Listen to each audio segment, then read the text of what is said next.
할렐루야. 사랑하는 대강의 가족 여러분, 오늘 하루도 하나님의 말씀과 동행하는 삶이 되길 소망합니다. 오늘 함께 나눌 하나님의 말씀은 마태복음 7장 1절에서 6절 말씀입니다. 비판을 받지 아니하려거든 비판하지 말라. 너희가 비판하는 그 비판으로 너희가 비판을 받을 것이요 너희가 헤아리는 그 헤아림으로 너희가 헤아림을 받을 것이니라. 어찌하여 형제의 눈 속에 있는 티는 보고 내 눈 속에 있는 들보는 깨닫지 못하느냐. 보라, 내 눈 속에 들보가 있는데 어찌하여 형제에게 말하기를 나로 내 눈 속에 있는 티를 빼게 하라 하겠느냐. 외식하는 자여, 먼저 내 눈 속에서 들보를 빼어라. 그 후에야 밝히 보고 형제의 눈 속에서 티를 빼리라. 거룩한 것을 그에게 주지 말며 너희 진주를 돼지 앞에 던지지 말라. 그들이 그것을 발로 밟고 돌이켜 너희를 찢어 상하게 할까 염려하라. 아멘. 오늘 주시는 말씀은 대인관계를 위한 윤리에 관한 말씀입니다. 이 내용을 분해해 보면 1절은 오늘 본문의 결론이고 2절은 결론에 대한 근거, 즉 이유입니다. 또 3절과 4절은 결론을 이해하기 위한 비유적 설명이고 5, 6절은 결론을 위한 행동 강령이라고 할 수가 있습니다. 그러므로 가장 중요한 것은 함축된 의미를 담고 있는 결론입니다. 이 결론 부분에 기록된 예수님의 말씀이 무엇입니까? 비판을 받지 아니하려거든 비판하지 말라고 하셨습니다. 그렇다면 왜 우리가 남을 비판하지 말아야 합니까? 첫째는 우리의 판단이 정확하지 않기 때문입니다. 예수님은 2절에서 너희가 비판하는 그 비판으로 너희가 비판을 받을 것이요 너희가 헤아리는 그 헤아림으로 너희가 헤아림을 받을 것이니라 하셨습니다.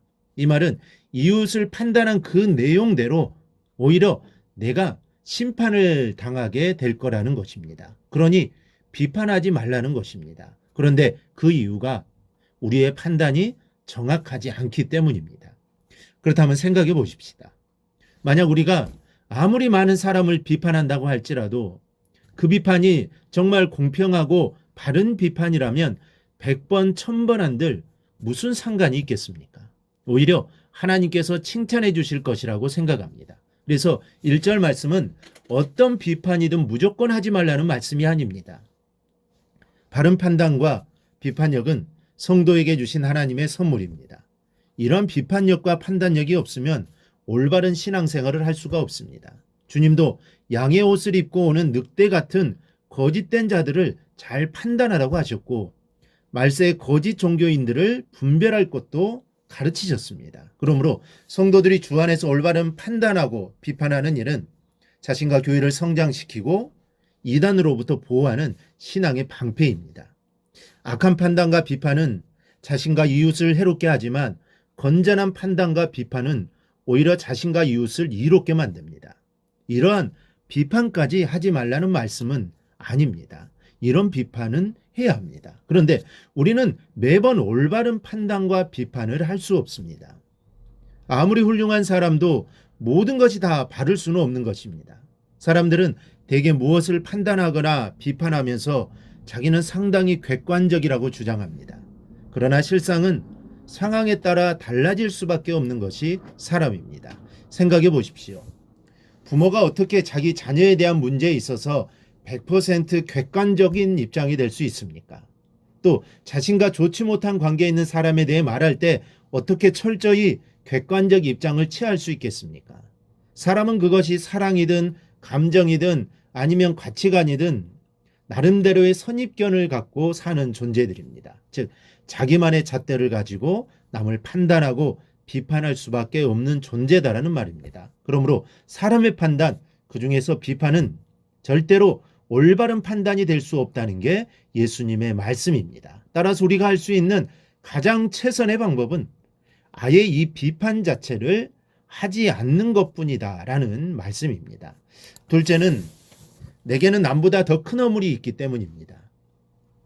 물론 이 말씀은 내가 지금 비판하려고 하는 비난받아 마땅하다고 생각하는 사람보다 내가 더 악하다는 말씀은 아닙니다. 그러나 내가 지금 비판하려고 하는 사람의 문제 행동보다 내가 더 큰 문제가 있는 행동을 했던 적이 있다는 말씀으로 그 점을 기억하고 비판하지 말라, 용서하고 용납하라는 말씀입니다. 여러분, 다른 사람은 몰라도 우리 자신은 나를 잘 알고 있습니다. 예수님은 우리가 바로 이 점을 깨닫기를 바라고 계신 것입니다. 그래서 어찌하여 형제의 눈 속에 있는 티는 보고 내 눈 속에 있는 들보는 깨닫지 못하느냐고 말씀하신 것입니다.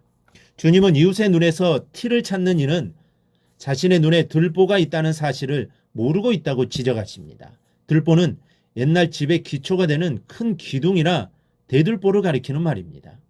큰 기둥 같은 단점과 죄와 과오가 자신에게 있음을 알지 못하고 오직 이웃의 작은 허물만 찾고 또 그것을 정죄하고 비판하는 자들의 모순된 모습을 주님은 강조하신 것입니다. 그러므로 이런 사람들을 한마디로 표현하라면 눈뜬 소경과 같다고 할 수 있겠습니다.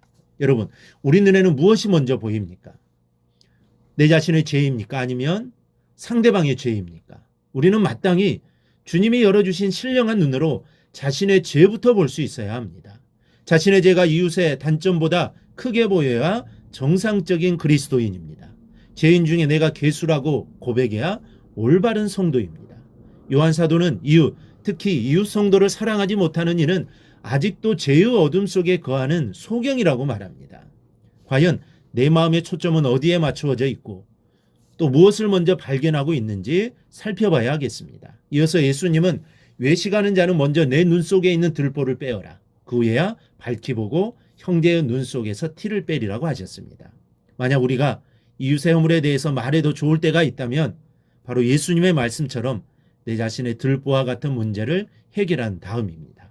이렇게만 되면 얼마든지 이웃의 허물에 대해서 말해도 좋습니다. 왜인 줄 아십니까?